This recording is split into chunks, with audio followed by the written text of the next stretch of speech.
nandyan yan. Walang tubig na babaha.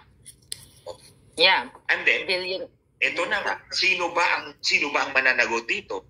Balik tayo, Article 6, Section 24. All appropriations bill emanate only from the House of Representatives ni Tambahudas at ni Saldico. Itong dalawa ang dapat managot. You see, Ate Claire, mga kababayan, these people make so much noise sa 100 million ni Inday Sara. Tama. Hindi pa nga proven na ninakaw niya. Hindi pa nga proven na ninakaw ni Inday Sara. They're just making so much noise about it.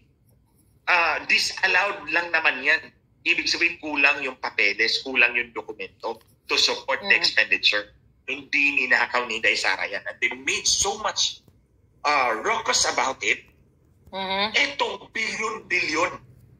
And kay Inday Sara, walang epekto sa tao, walang namatay, walang nabahaan, walang lumangoy sa tubig, baha. Kaya nga. Sa kanila, ang tao lumangoy sa tubig, baha, namatay, nasira yung appliances, nasira yung palayan, and everything. Nasira. Yung meron doon pamilya, namatay lahat ng asawa niya, pati mga anak niya, siya na lang buong bahay inaanod. Ng husband, right? So how sad? How sad? O tapos ito, dito tayo. Yan ang ibig kong sabihin.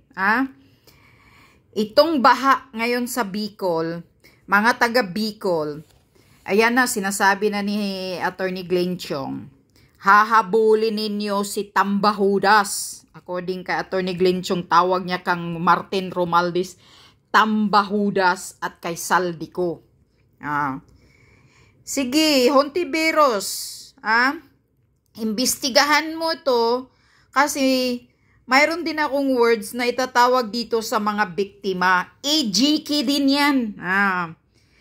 Extrajudicial killing, namatay ang mga kababayan natin dyan sa Bicol.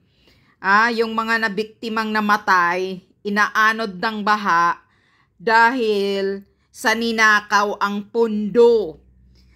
Ilang percentage na lang ang nilagay sa baha, kaya ganyan, isang baha, kunting apaw ng tubig, wash out na lahat. So ngayon, mga biktima, yung namatayan ng mga pamilya ninyo, lalo na yung naanod yung bahay ninyo, habulin din ninyo si Risa Hontiveros. Sabihin mo rin si Risa Hontiveros na paimbestigahan ang AGK dito sa baha.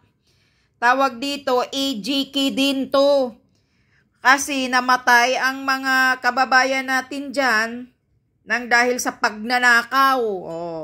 Kang PRRD, war on drugs.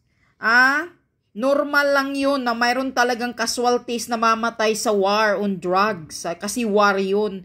Dito hindi ito war on baha. Magnanakaw sa pundo ng para sa pagkontrol ng baha.